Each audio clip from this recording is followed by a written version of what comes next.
میرے آقا کو دیکھو گے چمکنا بھول جاؤ گے۔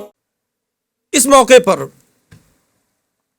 حضرت قاضی ایاز رحمۃ اللہ علیہ فرماتے ہیں کہ جب آقا رحمت صلی اللہ علیہ وسلم نے انتقام لینے سے منع فرما دیا، ان کافروں کے حق میں بد دعا کرنے سے انکار کر دیا، تو حضرت قاضی ایاز اس موقع پر فرماتے ہیں کہ آپ نے جس عظیم الشان فضل و احسان، بے حساب کریم النفسی، انتہائی صبر و تحمل کا مظاہرہ فرمایا، وہ اپنی مثال آپ ہے۔ ذرا غور تو فرمائیے کہ رسول اللہ صلی اللہ علیہ وسلم نے اپنے جان نثاروں کے جواب میں سکوت اختیار نہ کیا، خاموش نہ رہے۔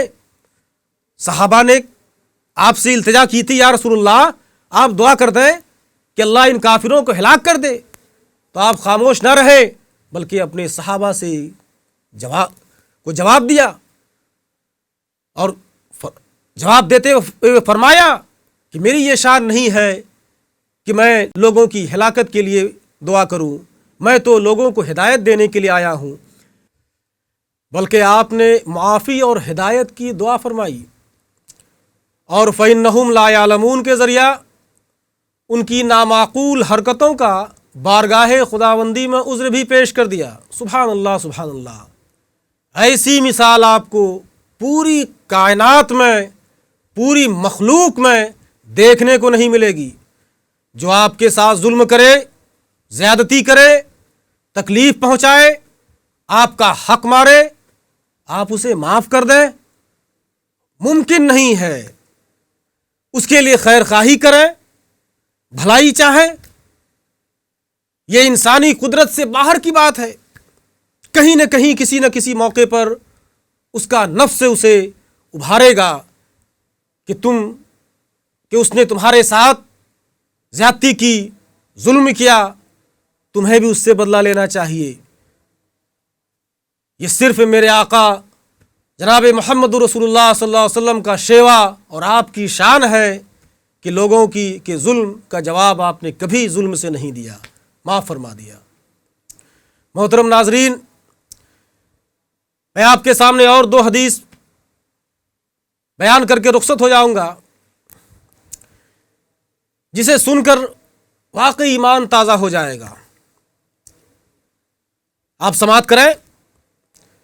حضرت امام بخاری و مسلم رضی اللہ عنہما نے حضرت جابر رضی اللہ عنہ سے روایت کیا ہے، دونوں نے اپنی صحیحین میں اس روایت کو نقل کیا ہے کہ حضرت جابر نے فرمایا، یہ واقعہ میری 2 آنکھوں نے دیکھا، میرے 2 کانوں نے سنا کہ اللہ تعالیٰ کے رسول مکرم صلی اللہ علیہ وسلم مقام جعرانہ میں تشریف فرما تھے۔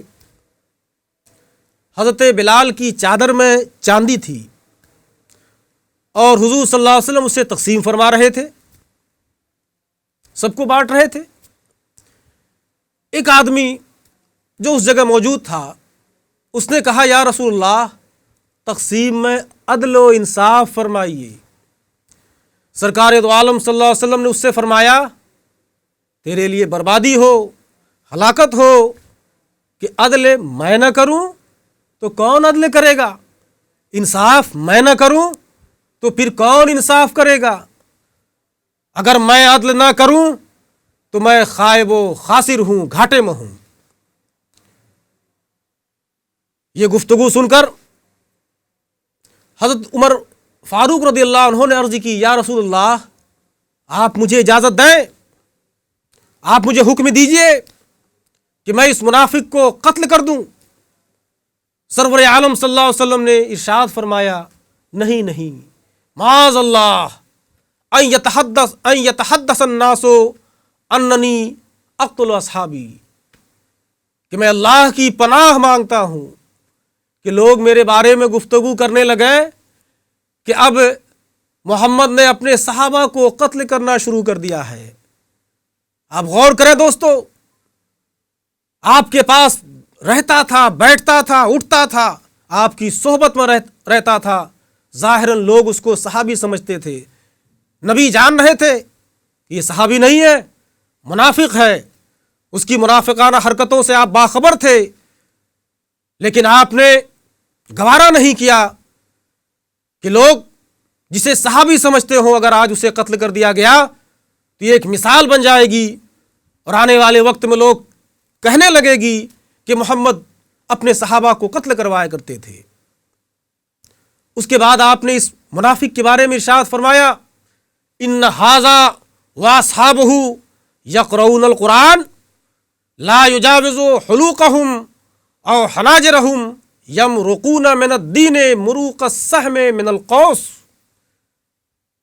کہ یہ شخص اور اس کی پارٹی، اس کی جماعت، یہ وہ لوگ ہیں جو قرآن کی قرأت تو کرتے ہیں، قرآن تو پڑھتے ہیں، لیکن قرآن ان کے گلے سے نیچے نہیں اترتا۔ یہ لوگ دین سے اس طرح بھاگتے ہیں، اس طرح دور رہتے ہیں جس طرح تیر کمان سے۔ محترم ناظرین، حضور کے اس آخری ارشاد سے پتہ چلتا ہے کہ جو لوگ رحمت عالم صلی اللہ علیہ وسلم کی ذات اقدس پر کوئی اعتراض کرتے ہیں، گستاخی کرتے ہیں، بے ادبی کرتے ہیں، تبرہ کرتے ہیں، وہ بارگاہ رسالت کا گستاخ ہے، بے ادب ہے، مردود ہے۔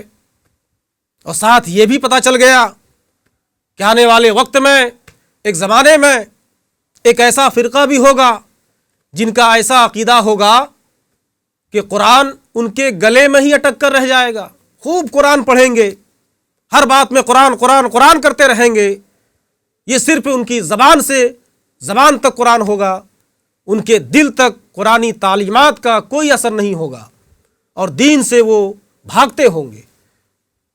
آج آپ دیکھ رہے ہیں اس طرح کے فرقے نظر آ رہے ہیں کہ ہم تو صرف قرآن کو مانتے ہیں۔ جو لوگ کہ منکرین حدیث ہیں، قرآن قرآن قرآن کی بات کرتے ہیں، ارے نادانو، تمہاری جرت نہیں ہے، تمہاری حیثیت نہیں ہے کہ تم قرآن کو بغیر حدیث مصطفیٰ کے، بغیر سیرت مصطفیٰ کے، بغیر اسوہ مصطفیٰ صلی اللہ علیہ وسلم کے تم سمجھ لو اور اس کی حقیقت، اس کی گہرائیوں کو تم جان سکو۔ اسی طرح ایک اور حدیث ہے، حضرت علامہ طبرانی علیہ الرحمہ نے حضرت ابی امامہ رضی اللہ عنہ سے ایک عجیب واقعہ نقل کیا ہے، جسے پڑھ کر حضور کا وصف صبر و حلم انتہائی کمال پر نظر آتا ہے کہ ایک عورت جو انتہائی بدگو تھی، بد زبان تھی، کبھی بھی اس کی زبان سے اچھی بات نہیں نکلتی، جس سے بھی بات کرتی ترش لہجے میں بات کرتی، بد زبانی کرتی تھی، بدگوئی میں مشہور تھی۔ ایک مرتبہ سرور عالم صلی اللہ علیہ وسلم سرید، ایک کھانا ہے، تناول فرما رہے تھے اور ایک چٹان پر بیٹھے تھے، اس چٹان پر بیٹھ کر کے آپ کھا رہے تھے۔ وہ عورت اس طرف سے گزری اور آپ کو دیکھ کر کہنے لگی کہ ذرا دیکھو، ان کی طرف غلاموں کی طرف بیٹھے ہوئے ہیں اور ان کی طرح کھا رہے ہیں۔ حقارت کے انداز میں اس نے کہا، تانا مارتے ہوئے کہا۔ نبی اکرم صلی اللہ علیہ وسلم نے اس کے جواب میں ارشاد فرمایا، قربان جائیے آپ کے ارشاد پر، خدا کی قسم، مجھ سے بڑھ کر عبد اور غلام کون ہو سکتا ہے؟ سبحان اللہ سبحان اللہ۔ جو اللہ کا سچا بندہ ہو گیا، جو حقیقت میں اللہ کا بندہ بن گیا، وہی کامل انسان ہو گیا۔ پھر وہ عورت کہنے لگی، خود تو کھا رہے ہیں اور مجھے نہیں کھلاتے؟ حضور نے فرمایا، تم بھی کھاؤ، میں تھوڑی منع کر رہا ہوں، آؤ کھاؤ۔